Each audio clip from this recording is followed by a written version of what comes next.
Camera Yes. rolling. Yeah. बघा एक minute. Action.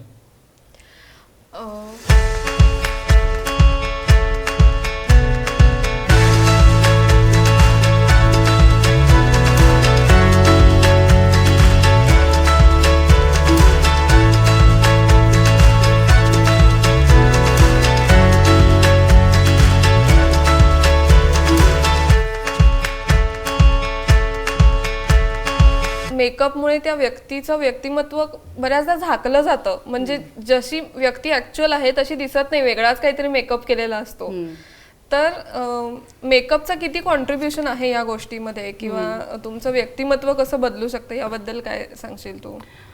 मेकअपचं प्रचंड कॉन्ट्रीब्युशन आहे. तरी आता खूप अवेअरनेस वाढला आहे आणि आता खूप जणांना त्याबद्दल समजतं आणि खूप जणांना समजतं की हेवी मेकअप नको आहे, नॅचरल मेकअप हवा आहे, हा अवेअरनेस झाला आहे. पण ॲज अ मेकअप आर्टिस्ट मी सांगते की नॅचरल मेकअप करणं सगळ्यात डिफिकल्ट असतं. दिसेल असा मॅचिंग, कपडे ज्या कलरचे त्या कलरचं लिपस्टिक, त्या कलरचं आय शॅडो, हे सगळं सोपं आहे. पण ॲब्सोल्युटली समजणार नाही, तुम्ही जसे आहात तसेच दिसाल, फक्त तुमचे पॉझिटिव्ह फीचर्स हायलाईट होतील. हा मेकअप करणं टेक्निकली अवघड आहे. आणि त्यामुळे काय होतं, त्याच्यातली सेन्सिटिव्हिटी कमी आहे लोकांची, बिकॉज तेवढा नॅचरल मेकअप बघायलाच मिळत नाही. जसं तू म्हणलीस की मेकअप केल्यानंतर ओळखूच येत नाही ती व्यक्ती, असं. तर मी नेहमी, म्हणजे मी जेवढे कोर्सेस घेते आणि जेवढे स्टुडंट्सना ट्रेन करते, माझं नेहमी असं असतं की तुमचं जेवढा तुम्ही नॅचरल मेकअप कराल, जेवढी ती व्यक्ती तीच दिसेल, दुसरी तू आज वेगळीच दिसतेस, तुला ओळखूच नाही आलं, आम्हाला तू समजलीच नाहीस तू आहेस, असे रिस्पॉन्सेस न येता अगं किती छान दिसतेस, किती ग्लो होतोय फेस, असे रिस्पॉन्सेस आले पाहिजेत. असं मी नेहमी शिकवते की नॅचरल मेकअप म्हणजे काय, की कमेंट्स तुम्हाला ज्या मिळत आहेत त्या तुम्हाला थोड्या वेगळ्या पद्धतीच्या मिळाल्या पाहिजेत. की खूप सुंदर दिसतेस, तुझे डोळे किती छान दिसतात आज, तू किती ग्लो होतीयस, किती सटल झालाय, हे कमेंट्स मिळाले पाहिजेत ब्राईड्सना, रादर दॅन तुला ओळखलंच नाही ग आम्ही, छान दिसतेस तू, अगदीच ओळखलंच नाही, पण हे म्हणजे तुमचा मेकअप तेवढा नॅचरल नाही झालाय, असं. सो असं मी नेहमी सांगते. सो इवन पर्सनल मेकअपसाठी आणि पर्सनल ग्रूमिंगमध्ये पण आय रेकमेंड की जेवढं तुम्ही सटल नॅचरल ठेवाल तेवढं तुम्हाला you will feel your self, आणि लोक पण तुम्हाला सिरियसली घेतात की हां, म्हणजे शी इज हर सेल्फ, असं. की म्हणजे अगदी सिम्पल गोष्ट की फॉर एक्झाम्पल मी सांगते की तुमचं खूप आउटडोअर काम असेल, तुम्ही खूप आउटडोअर फिरणं असेल, चालणं असेल, कधी कधी आर्किटेक्टचं असतं साईट्सवरती, कधी काय वेगवेगळ्या प्रोफेशन्समध्ये, तर सनस्क्रीन तुम्ही लावा. पण काय होतं, सनस्क्रीन लावल्याने खूप ऑइली दिसतो फेस. सो सनस्क्रीन लावून तुम्ही जर ऑइली फेस घेऊन फिरला तर असं वाटेल की ही फुल घामाघूम झाली आहे मुलगी आणि खूप घाम झाला, असं. तर मी उलट सांगते की तुम्ही जर आउटडोअर काम करत असाल तर तुम्ही प्रॉपर व्यवस्थित फाउंडेशन लावा. त्यांनी काय होतं, फाउंडेशन लावल्याने एक म्हणजे सनस्क्रीनचा लेअर पेक्षाही ओपेक लेअर असतो, म्हणजे कमीत कमी गोष्टी आत जातात, रेज आत जातात. सो मेकअपचा ओपेक लेअर आहे. So in a way sun protection चांगलं होतं, आणि सनस्क्रीनने जे एक ऑइली फील येतो तो येत नाही. फाउंडेशननी तुमचा अंडर आईज आणि हे सगळं कव्हर होऊन अपिअरन्स चांगलाच राहतो आणि you will keep looking fresh. फार फार तर तुम्हाला काय करायचं, एक 2-3 तासांनी फक्त पावडरनी डॅप करा किंवा असं तुम्ही करू शकता. पण इन्स्टेड ऑफ नुसतं सनस्क्रीन प्रोटेक्शनसाठी लावण्यापेक्षा जर मेकअपच केला, इवन आम्ही शूट्समध्ये सुद्धा whenever there are outdoor shoots, कितीही नॅचरल असेल तरी मेकअप केला जातो, म्हणजे that is like a protective layer सनपासून, असं. सो असं नॉर्मली मी रेकमेंड करते. आपल्याला ना युट्यूबवर आणि इकडे तिकडे अशा खूप व्हिडिओज असतात तुमचं डेली मेकअप रुटीन कसं असावं वगैरे, आणि त्याच्यामध्ये करेक्टर असतं, कन्सिलर असतं, फाउंडेशन असतं, क्लिन्झिंग, टोनिंग, मॉइश्चरायझिंग असतं. एवढं सगळं रोज, म्हणजे मला जर विचारलं तर मला रोज एवढं नाही शक्य, ते एवढं सगळं बघून काही उपयोगच होत नाही. पण मग अशा वेळेला आपल्या घरामध्ये बेसिक काय असावं जे रोज आपण हे करू शकतो? मी नॉर्मली सांगते की एक चांगला प्रायमर तुमच्याकडे असला पाहिजे. ओके, प्रायमर हे साधारण नवीन, थोडं comparatively newer product आहे in the market, पण तरी it has been in the market for 5-6 years ना. ओके, कुठल्याही चांगल्या ब्रँडचं तुम्ही प्रायमर यूज करा. प्रायमरमध्ये काय असतं, प्रायमरमध्ये मॉइश्चरायझिंग असतंच, त्याच्यामध्ये ऑइल कंट्रोल असतं थोडंसं कॅरेक्टरिस्टिक, आणि प्लस त्याच्यामध्ये थोडं सिलिकॉन कंटेंट असतं जो आपल्या पोर्समध्ये जाऊन थोडी स्मूदर होते स्किन. ओके, सो प्रायमर एक लावला की बेसिक मॉइश्चरायझिंग होऊन जातं. एक मेकअप तुम्ही काही त्याच्यावर करणार असाल तर बेस होतो, आणि because of the slight silicon content छान स्मूथ होते आपली स्किन. ओके, सो प्रायमर लावायचा तो काही सेकंदात लावला जातो, just like a moisturiser, right. So primer तुमच्याकडे असला पाहिजे, तुमच्याकडे एक चांगल्या क्वालिटीची कॉम्पॅक्ट पावडर असली पाहिजे, correct. So even if you don't apply foundation, तुम्ही कॉम्पॅक्ट पावडर घेऊन थोडी जास्ती प्रमाणात जर डॅब केली, फॉर एक्झाम्पल अंडर आईजला किंवा नोजच्या अराउंड किंवा असं, तर that acts like a foundation. मग तुम्हाला वेगळं फाउंडेशन लावायची गरज नाही, ती अख्खी स्टेप तुम्ही वगळू शकता, राईट. सो कॉम्पॅक्ट चांगल्या क्वालिटीची पाहिजे. एक काजल पेन्सिल फॉर्म मधलं, एक आयलायनर आणि एक मस्कारा, एवढ्या 3 गोष्टी आय मेकअप मधल्या पाहिजेत. आय शॅडोज नसल्या तरी चालेल, शिमर ग्लिटर नसली तरी चालेल, पण काजल पेन्सिल, आयलायनर आणि मस्कारा. मग कधी तुम्हाला अगदी सिम्पल, मला काहीच केलं असं दिसायला नकोय, तर तुम्ही फक्त मस्कारा लावा आणि प्रायमर लावा, कॉम्पॅक्ट लावा, लिप ग्लॉस किंवा लिप बाम लावा, दॅट्स इट. मग तुम्हाला थोडंसं टाइम असेल आणि मला चांगलं दिसायचं असेल तर तुम्ही फक्त लायनर लावू शकता वरून, आणि बाकी प्रायमर कॉम्पॅक्ट करू शकता.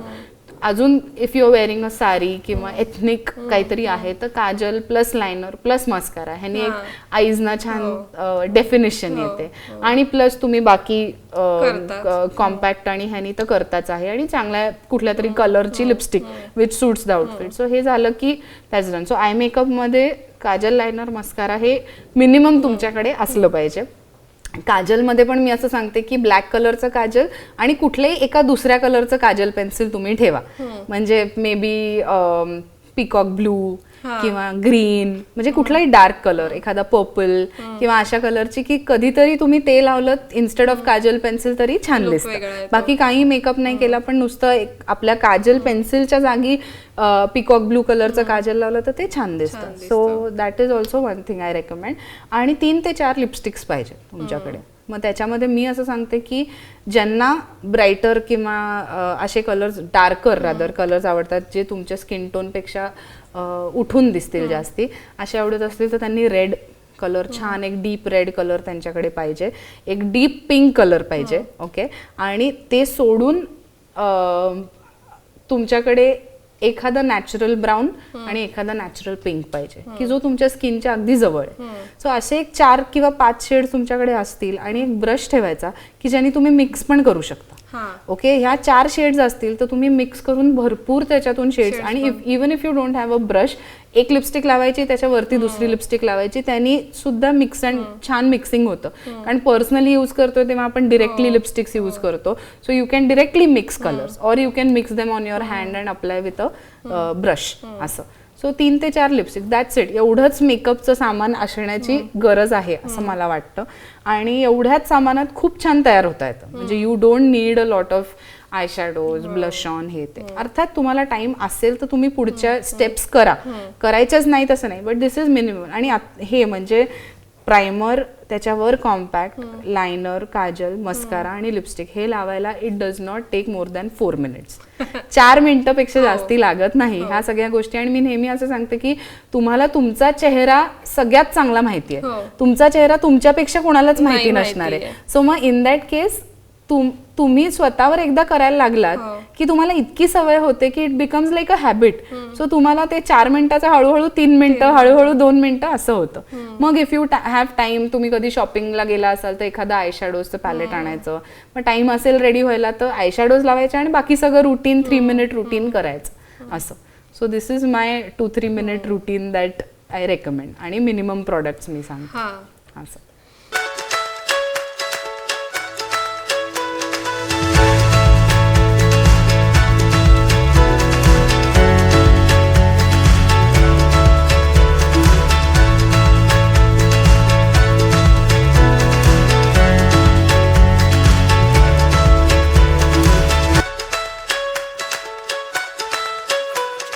की आपण जेव्हा जेव्हा दुकानांमध्ये काहीतरी विकत घ्यायला जातो मेकअप रिलेटेड वस्तू, तर खूप प्रश्न विचारले जातात, तुमचा स्किन टोन काय आहे, तुमचा स्किन टाईप काय आहे किंवा असं, आणि विचारणाऱ्याला पण तितकीशी माहिती असतेच असं नाही, आणि म्हणजे घेणाऱ्यांना पण कदाचित नसते. तर मग अशा वेळेला मी जनरली सांगते की जेव्हा तुम्ही मेकअप शॉपिंग करताय तेव्हा सगळ्यात उत्तम प्रकार और उत्तम way to go about it is स्वतःवर ट्राय करायचं. आणि आता सगळ्या मॉल्समुळे आणि असं पूर्वी जे मेडिकल स्टोर्स सारख्या दुकानांमध्ये मेकअप प्रॉडक्ट्स विकायचे तसं आता नाही. आता मॅक्सिमम ब्रँड्स मॉल्समध्ये विकतात आणि त्यांचे आर्टिस्ट असतात जे तुम्हाला ट्राय करून दाखवतात प्रॉडक्ट्स. तर मी जनरली रेकमेंड करते की तुम्ही स्वतःवर ट्राय करा. म्हणजे कुठलीही फाउंडेशनची शेड इथे लावून चूज नका करू. ती फाउंडेशनची शेड तुमच्या चेहऱ्यावर लावूनच तुम्ही सिलेक्ट करा. कारण इतक्या असं होतं की मी इथे ट्राय केली, मला छान वाटली, घरी येऊन चेहऱ्यावर लावली, काही सूटच नाही होते.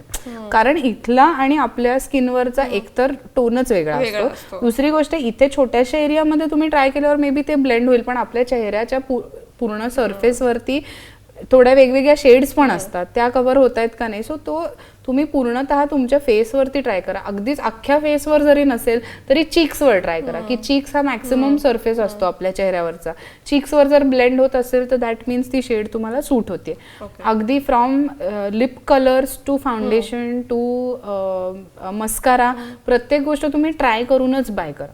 आणि त्या आर्टिस्टना सांगायचं की मला कसं यूज करायचं दाखवा, तुम्ही मला यूज करून दाखवा. आणि काही लाजायची गरज नाही की मला माझा स्किन टाईप माहिती नाहीये, मग आता काय होईल, चुकीचं प्रॉडक्ट येईल का. तुमचं तुम्हाला गट फिलिंगनीच समजतं की वापरून अरे हां हे माझ्या स्किनला चांगलं वाटतंय. फॉर एक्झाम्पल ऑइली स्किनचं प्रायमर कोणी तुम्हाला दिलं ते लावून पहा. तुम्हाला जर वाटत असेल की अरे हो माझा चेहरा जेवढा शाईन होत होता तेवढा आता नाही होते, थोडा मॅटिफाय झालाय, दॅट मीन्स ते तुम्हाला सूट होतंय. जर तुम्हाला ते लावून असं वाटलं की नाही खूपच ऑइली वाटतंय तर may be you should try something else. So ते स्वतःच्या फेसवर ट्राय करायचं. आणि तुम्हाला ॲज अ कस्टमर खूप नॉलेज असणं एक्सपेक्टेडच नाहीये, पण आपण अननेसेसरी अशा ह्याच्यामध्ये येतो, दडपणात येतो की अरे हे विचारतायत ते मला माहित नाही, मग मे बी चुकीचं प्रॉडक्ट बाय केलं जाईल का. सो तुम्हाला कुठलंही नॉलेज असणं अपेक्षित नाहीये. ते आर्टिस्टना तुम्ही प्रश्न विचारून त्यांना जर माहिती नसेल ह्याचा अर्थ त्यांना नॉलेज नाहीये, पण तुम्ही स्वतःच्या फेसवरती स्वतःचं तुम्हाला जे तुमचा चेहरा माहितीये त्याच्यावर तुम्ही उत्तम पद्धतीचा मेकअप दिसतोय ना, मी जे प्रॉडक्ट वापरते त्याचा फिनिश छान येतोय ना, हे बघून तुम्ही जज करू शकता. अगदी सिंपल. आणि चांगलं दिसतंय हे ॲस्थेटिक सेन्सने पण, की लिपस्टिक मला इथे लावून एखादी छान वाटते पण मी माझ्या लिप्सवर लावली तर ती खूपच डल दिसते.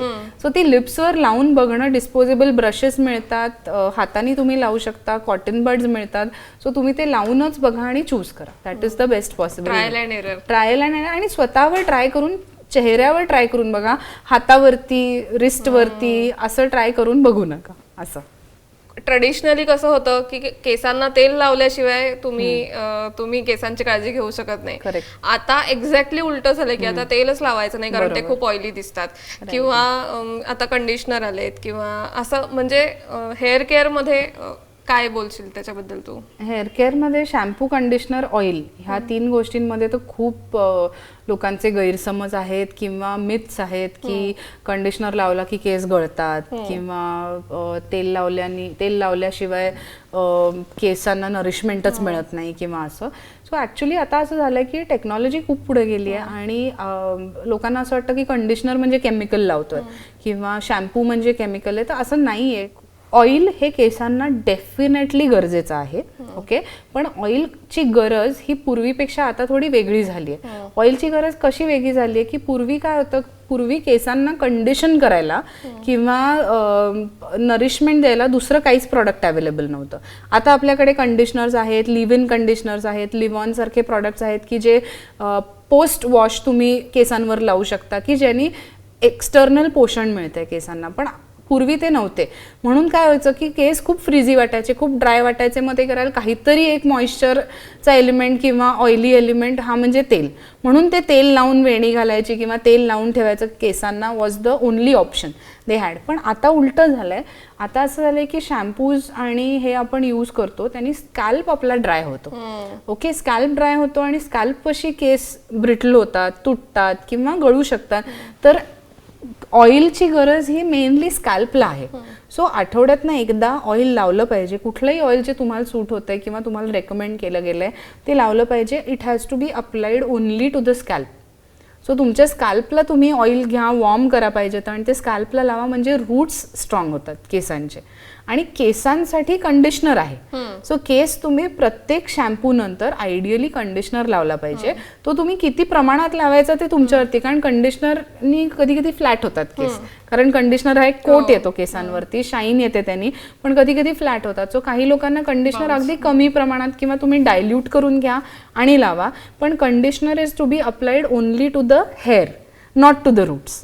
कारण त्याचं पर्पजच केसांना पोषण देणं आणि केसांना शाईन आणणं, फ्रीज कमी करणं असं असतं. सो ऑइल रूट्सना लावायचं, ते शॅम्पूनी वॉश करायचं आणि केसांना कंडिशनर लावायचं is the right way to go about it. आणि तुम्ही जर का स्कॅल्पला कंडिशनर लावलाच नाही तर केस गळण्याचा प्रश्नच येत नाही. म्हणजे त्यामुळे कंडिशनरनी केस गळतात हे that becomes a myth if you are not applying conditioner to the roots असं. सो दॅट इज म्हणजे हे हा थोडा खुलासा मला करायचा झाला असेल. Yes yes yes.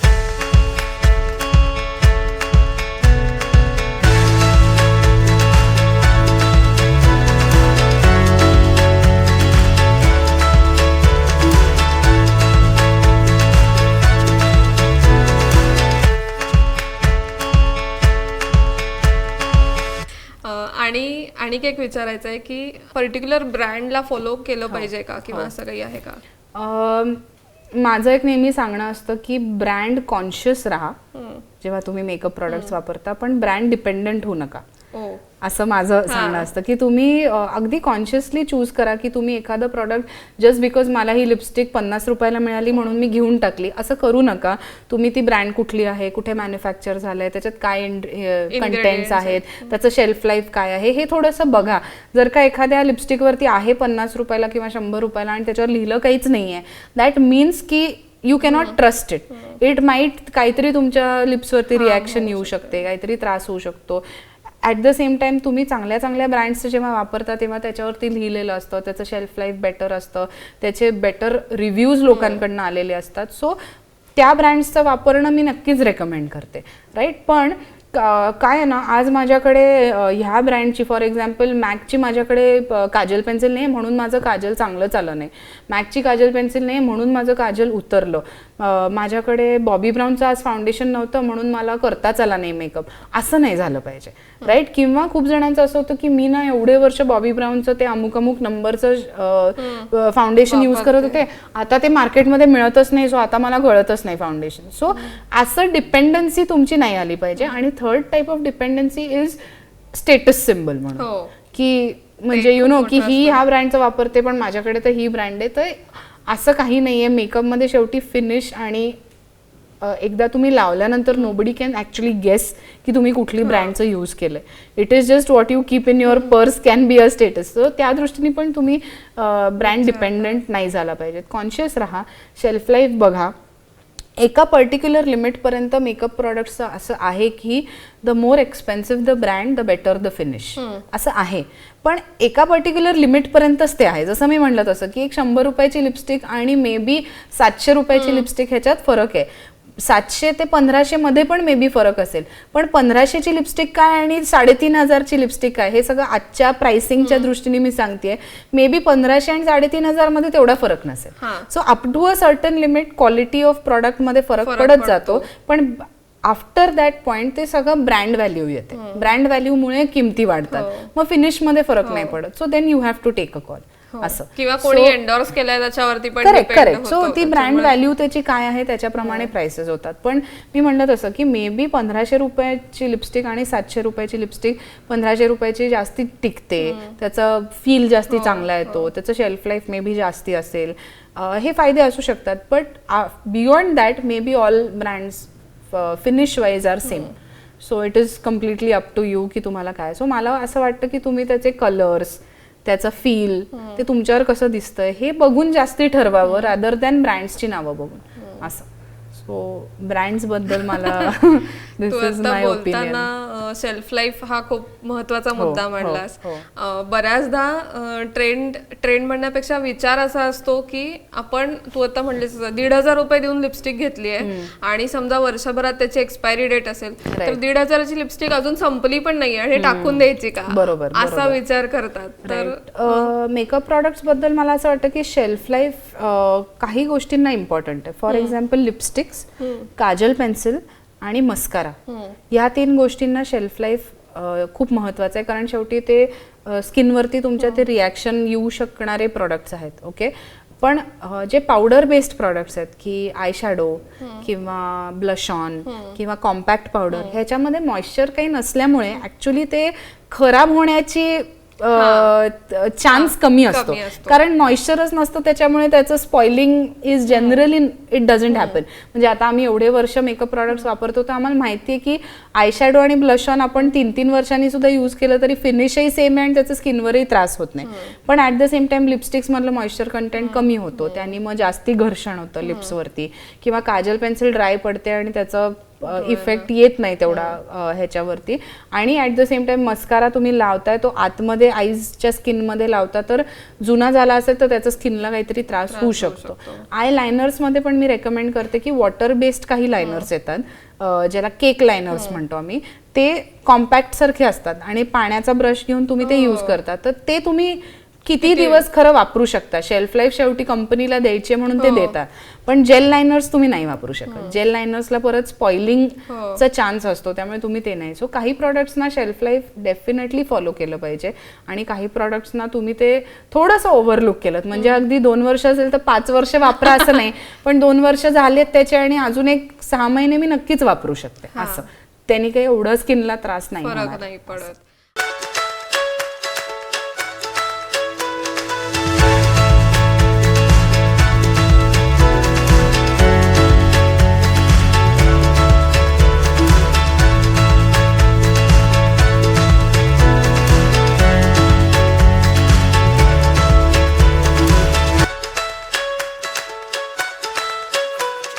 आणि एका गोष्टीकडे नॉर्मली दुर्लक्ष होतं, ते म्हणजे आपण खूप हौसेनी बाजारातून सगळं आणतो, पण त्याचं सुद्धा काहीतरी क्लिनिंग करावं लागतं. म्हणजे ब्रशेस असतात किंवा आणि काही गोष्टी असतात, तर त्यांच्या क्लिनिंग कडे, स्पंजेस असतात तर त्यांच्या क्लिनिंग कडे तितकं लक्ष दिलं जात नाही. तर त्याच्याबद्दल काय सांगशील, किंवा कसं क्लिनिंग करायचं? पर्सनल मेकअपला खूप फ्रिक्वेंटली क्लिनिंग करायची गरज नाही लागत.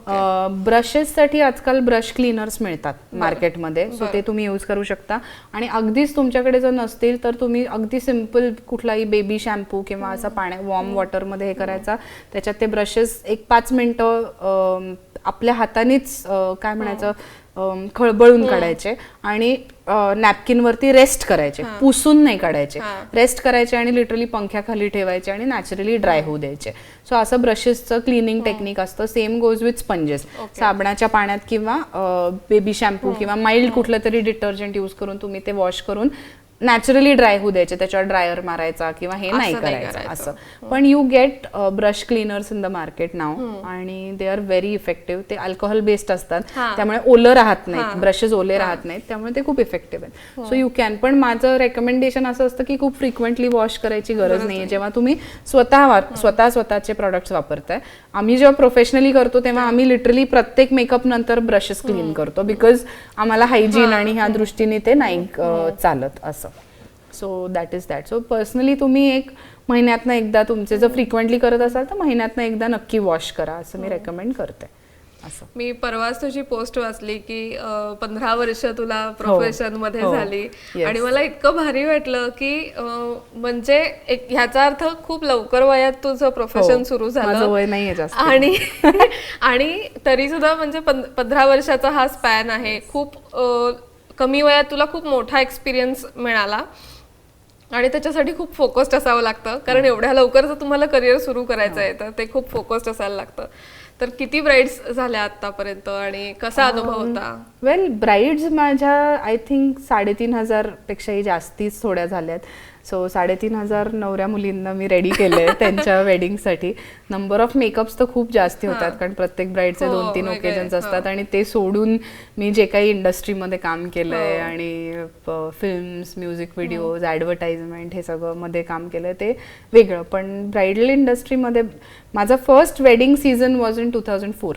सो आता मला खरोखर 15 वर्ष झाली आहेत आणि छान वाटतंय, मला भरपूर अनुभव मिळाला आणि more than anything bridal makeups करून मला जे सॅटिस्फॅक्शन मिळालंय ना माझ्या कामामध्ये की इमिजिएट फीडबॅक क्लायंट्सकडून आणि एकमेकांना सांगणं आणि recommendation, mouth to mouth publicity, हे खूप फुलफिलिंग आहे. आणि त्यामुळे 15 वर्ष मी काम करते, बापरे एवढे मेकअप्स केले असं पेक्षा it is more humbling and overwhelming for me की एवढ्या जणांनी त्यांचा आयुष्यातला महत्वाचा दिवस त्यांना माझ्या ताब्यात दिलंय आणि मी I could contribute to so many wedding. So that is what makes me feel really good.